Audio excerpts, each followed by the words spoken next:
নির্বাচনের আগেই বিএনপির বিচার হতে হবে। এতদিন বলতাম আওয়ামী লীগের বিচার হতে হবে, এখন বলি বোধ বিএনপি এবং আওয়ামী লীগের বিচার হতে হবে। কারণ আওয়ামী লীগ গণহত্যা করেছে, আর বিএনপি গণহত্যা না করলে হত্যা করে। 160-এর কাছাকাছি হয়ে গিয়েছে তাদের হত্যা। এখন আপনি যদি এই হত্যাকাণ্ডের বিচার না করেন, তাহলে বিএনপি সন্ত্রাসীরা তাদের এই কার্যক্রম চালাতেই থাকবে এবং আপনি এটা বন্ধ করতে পারবেন না। নির্বাচনকে কেন্দ্র করে হাজার হাজার লাশ পড়বে। এজন্যে বিএনপির যে হত্যাকাণ্ড, মধ্যযুগীয় কায়দায় পাথর মেরে যে হত্যাকাণ্ড, লাশের উপর যে বিএনপির নৃত্য, বিএনপির যে রক কাটা রাজনীতি, বিএনপি এখন রক কাটার পার্টি বিএনপি, এগুলোর যদি বিচার না হয় তাহলে কখনোই তারা সুষ্ঠু নির্বাচন হতে দিবে না। এই জন্য নির্বাচনের আগে বিএনপির বিচার হতে হবে, এই দাবি এখন আমরা সামনে আনছি। আমি সর্বপ্রথম বললাম যে বিএনপির এই চাঁদাবাজি এবং হত্যার রাজনীতির ডাবল সেঞ্চুরি হতে যাচ্ছে প্রায়। এই হত্যার বিচার হতে হবে, তাহলে যদি এই বিএনপি সন্ত্রাসীরা বিচারের ভয়ে শান্ত হয়, সুষ্ঠু নির্বাচনের পরিবেশ হয়।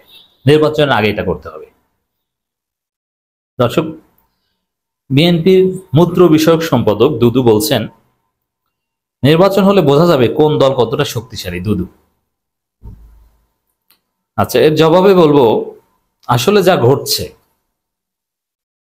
পাথর মেরে মানুষ হত্যা করছে, সারা বাংলাদেশ থুতু দিচ্ছে, রক কাটা পার্টি হয়ে উঠছে, মাদক ব্যবসা, চাঁদাবাজি, এমন কোনো অপরাধ নাই যা না করছে। তারেক রহমান নিজে চাঁদার ভাগ পাচ্ছে। একদম আওয়ামী লীগের পতনের আগে আওয়ামী লীগের যে চরিত্র ছিল বিএনপি, সেই চরিত্র হয়ে উঠছে। এই বিএনপির পরাজয় নিশ্চিত। এই বিএনপিকে মানুষ ভোট দিবে এটা কেন মনে করছে? চাঁদাবাজদের মানুষ ভোট দিবে এটা আপনি কেন ধারণা করছেন? না, দিবে না, হতে পারে না। তো দর্শক, নির্বাচন হলে বোঝা যাবে কোন দল কতটা শক্তিশালী। দুদু ভেবেছিল যে আগের মতো ভোট চুরি করবে, ভোট চুরি করে দেখাবে যে আমরা শক্তিশালী। না, এরা এনসিপি কে সিট দেবে, টোপ দেয়, আর এরা নিজেরাই তো সিট পাবে না। সিট দেবে কি? কয়টা সিট পাবে? কেন আপনাদেরকে ভোট দেবে? চাঁদাবাজদের প্রশ্রয়দাতা, মদতদাতা, লালন পালনকারীদেরকে মানুষ কেন ভোট দেবে? প্রশ্নই আসে না। আপনারা ভোটের যোগ্যতা হারিয়েছেন। আওয়ামী লীগের সব ক্যারেক্টার গুলো বিএনপি পজেস করছে, অতএব আওয়ামী লীগের মতো অবস্থা হবে বিএনপি। বিএনপি যদি বুদ্ধিমান হয় তাহলে এবার ক্ষমতায় আসার চেষ্টা করবে না। কারণ ক্ষমতা আসার চেষ্টা করলে হাসিনার ঋণের বোঝা, দেশকে স্থিতিশীল রাখা, সংস্কার টিকিয়ে রাখা, নানান বিষয়ে আওয়ামী লীগের বিচার করার যে প্রত্যাশা তৈরি হবে, এগুলো বিএনপি জিয়াউর রহমান কবর থেকে উঠে আসলে পারবে না। দেখবেন যে কয়েক মাসের মাথায় বিএনপিকে পিটিয়ে মানুষ বঙ্গোপসাগরে পাঠিয়ে দিয়েছে। এই জন্য বিএনপির যদি বুদ্ধি থাকে তাহলে এবার তারা ক্ষমতা নেবে না, এবার তারা বিরোধী দল হতে চেষ্টা করবে।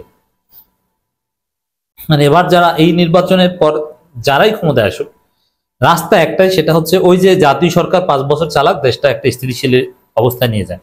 কিন্তু কোনো দলীয় সরকার চালাতে গেলেই দেশ ধ্বংস হয়ে যাবে, আর তখন তাদেরকে পিটিয়ে মানুষ বঙ্গোপসাগরে পাঠিয়ে দেবে। ভারত নতুন ভাবে কাউকে আর জায়গা দিবে না, এই জন্য বঙ্গোপসাগর বলছে। এই জন্য বুদ্ধিমান কেউ সরকারের দায়িত্ব নেবে না এককভাবে, হয় জাতীয় সরকার, নইলে ডক্টর ইউনূসের নেতৃত্বে নির্বাচনের আগেই সব দল মিলে কোনো একটা সরকার যে পরিস্থিতি উত্তরণ করে একটা স্থিতিশীল অবস্থায় যায়, তারপরে নির্বাচন, তারপরে সংস্কারের পর যারাই ক্ষমতা আসুক সমস্যা নেই। কিন্তু এই পরিস্থিতিতে বিএনপি ক্ষমতা আসলে বিএনপি তো মারা খাবে, আর ক্ষমতা আসতেই পারবে না। এত সোজা না। নির্বাচন হলে বোঝা যাবে কোন দল কতটা শক্তিশালী।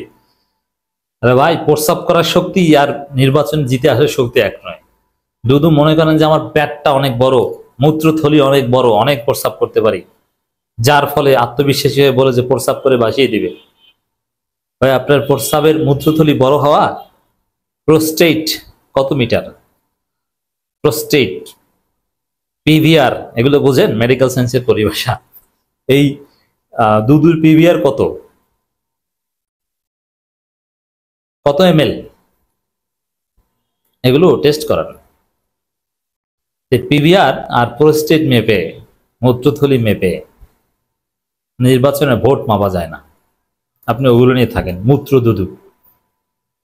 অনেকেই বিএনপিকে আমলে নিতে চাচ্ছে না, অভিযোগ করে বিএনপির ভাইস চেয়ারম্যান শামসুজ্জামান দুদু বলেছেন, দেখেন, বিএনপি কিন্তু বুঝছে যে তাদেরকে অনেকে আমলে নিতে চাচ্ছে না। তার মানে এইটাই বাস্তবতা, আপনারা আমলে নেয়ার মতো অবস্থায় নাই। আপনাদের আমল এখন মিটফোর্ড হসপিটালের সামনে, টেম্পো স্ট্যান্ডে, পাবলিক টয়লেটের সামনে। জনগণের ভোটের ক্ষেত্রে আপনাদের আমল নেই, আমলে নিবে কেন? এটি ঠিক যে জনগণ আমলে নিতে চাচ্ছে না, হিসাব আস্তে আস্তে বাদ হয়ে যাচ্ছে বিএনপি। বাংলাদেশের রাজনীতি বিএনপি থাকবে না, রাইট ইট ডাউন। বিএনপির কোনো ভবিষ্যৎ নাই। এই জন্য বিএনপির তরুণ প্রজন্ম আপনারা এনসিপি করেন ভাই, ভবিষ্যৎ থাকবে। নইলে এই জুনায়েদ আহমেদ পলকের যে কান্নাকাটি দেখেছেন না, আপনাদের ভাগ্য ওইটা আছে। বিএনপি ছাড়ুন। আমরাও মনে করি নির্বাচনটা খুব জরুরি। নির্বাচন হলে কারা 2টা না 3টা সিট পাবে, জামানত বাজেয়াপ্ত হয়ে দেশ ছাড়া হবে, সেটা নির্বাচন ছাড়া তো বোঝা যাবে না। কেন জামানত বাজেয়াপ্ত হলে দেশ আপনার পিটাবেন নাকি? হুমকি দিচ্ছেন। এই দুদুদের কাজ হচ্ছে হুমকি দেওয়া। জামানত বাজেয়াপ্ত হয়ে দেশ ছাড়া, মানে তারা দেশ ছাড়া করবে, জামানত বাজেয়াপ্ত হলে দেশ ছাড়া করবে, পরাজিতদের দেশ ছাড়া করবে, এই হুমকি দিচ্ছেন। না, বাংলাদেশে কেউ পরাজিত হলে, কেউ জিতলে, কে দেশে থাকবে, কে, এইসব হিসাব নিয়ে হবে না। আজকে যে পরাজিত সে আগামীকাল বিজয়ী হতে পারে, অতএব কেউ দেশ ছাড়বে না। ওই দেশ ছাড়াবেন পিটিয়ে, এই রাজনীতি আমরা করতে দিব না। নির্বাচনের আগেই আপনাদের এই সন্ত্রাস বন্ধ করতে হবে, তার আগে কোনো নির্বাচন হতেই দেব না। অতএব এইসব হুমকি দিয়ে লাভ নেই।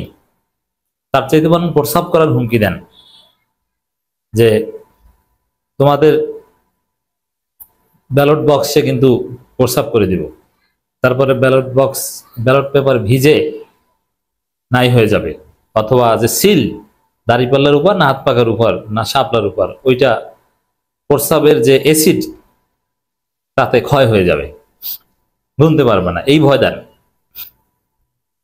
শামসুজ্জামান দুদু বলেন কিন্তু কায়দা কৌশল করে সংস্কার নামে বিচারের নামে। এই দেখেন, সংস্কার বিচার এটা জনগণের দাবি, আর এটাকে বলছে সংস্কারের নামে বিচারের নামে। এর মানে এরা সংস্কার বিরোধী, বিচার বিরোধী। শোকজ খেয়ে দুদুর শিক্ষা হয় নাই। বিএনপি শোকজ করেছে না যে কথাবার্তা সংযত হয়ে বলতে হবে, শিক্ষা হয়নি। 2-3 দিন ঠিক ছিল। কি কি বিষয় সামনে নির্বাচনে কিভাবে ঠেকানো যায় সেগুলো বিবেচনা। সংস্কারের কথা বললে, বিচারের কথা বললে, এগুলো নাকি নির্বাচন ঠেকাতে চায়। তা আপনার এতে কাজ হবে না। সংস্কার বিচার শুধু আওয়ামী লীগের বিচার না, বিএনপির বিচার হতে হবে আগে। তার আগে বাংলাদেশে নির্বাচন হবে না, লিখে রাখেন। আপনারা মিটফোর্ডে পাথর মেরে মানুষ হত্যা করবেন আর ভেবেছেন বাংলাদেশে নির্বাচন হবে? নেভার। তিনি বলেন কিছু কিছু তথাকথিত বুদ্ধিজীবী রাজনীতিবিদ মনে করেন তারাই ক্ষমতায় আসবে।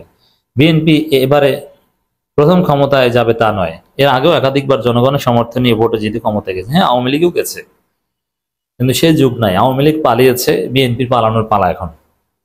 কারণ চাঁদাবাজদের সুযোগ দেওয়ার জন্য বাংলাদেশের মানুষ রক্ত দেয়নি।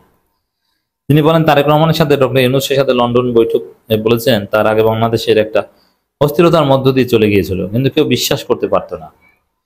এগুলো বলে কোনো লাভ নেই। বিএনপির ভবিষ্যৎ শেষ। বিএনপির বিচার চাই, চাঁদাবাজি এবং প্রায় 200 ডাবল সেঞ্চুরি হত্যাকাণ্ডের বিচার চাই, রক কাটার বিচার চাই। বিএনপি এখন রক কাটা পার্টি।